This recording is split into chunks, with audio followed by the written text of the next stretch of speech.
And the con to number three is that it may seem like a soft approach to some of the staff and Board of Education members. So you definitely need to take that into consideration as well.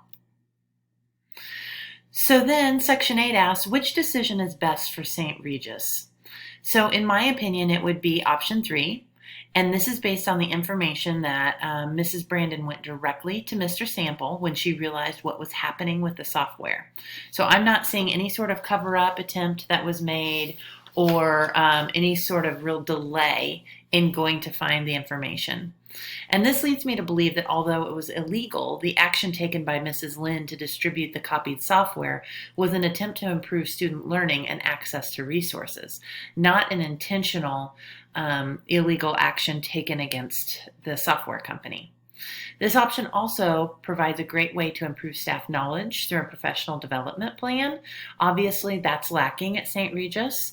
And it also shows the Board of Education and superintendent that immediate steps had been taken to reach a legal solution to the problem and prevent legal action from being taken against the school district. And ultimately, this will increase school culture, which will directly impact student learning.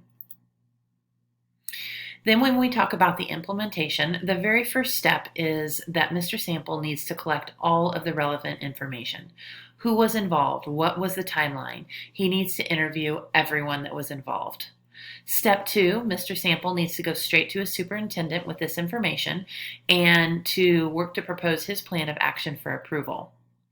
Will his steps mitigate the legal action that could be taken against the school district? Does the Board of Education approve a reprimand to staff involved and not immediate termination?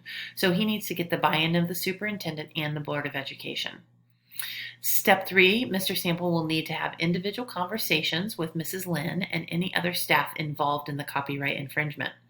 So he needs to make sure that the conversation is to the point and provides a plan of action.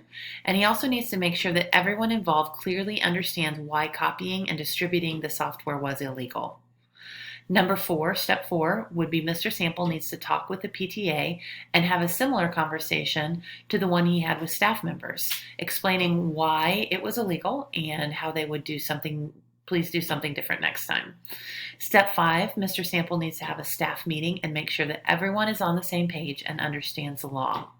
So he'd need to have conversations about how we can use the curriculum to teach students even if we don't have immediate access to it. Needs to create teams to start reviewing all curriculum and create a team led by Mrs. Lynn to start compiling the professional development on copyright and fair use infringement. So there's a lot to think about, a lot of steps that will need to be taken to rectify this situation. I've also included a couple of resources that I used as I would put together my presentation, and I hope that this clearly defines my thought process through this. And if you have any other questions, please let me know.